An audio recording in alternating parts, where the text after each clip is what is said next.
Hej alle sammen, jeg hedder Michaela, jeg kommer fra Bulgarien, og jeg bor i København. København er min yndlingsby i hele verden. I denne vlog, jeg vil prøve at tale dansk. Så jeg arbejder på engelsk, og vi taler bulgarsk i min hjem.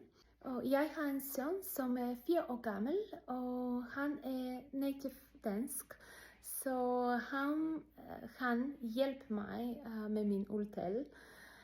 Jeg også har en baby, som er næsten 10 måneder gammel.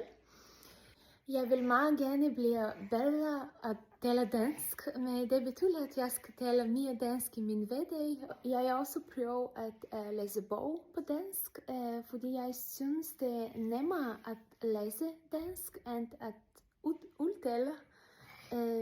Det er fordi, jeg er ikke sikker på min udtale. Jeg også synes, at alle danskere er så gode til at tale engelsk. Jeg er også meget heldig at have nogle gode danske venner, men vi taler engelsk med hinanden.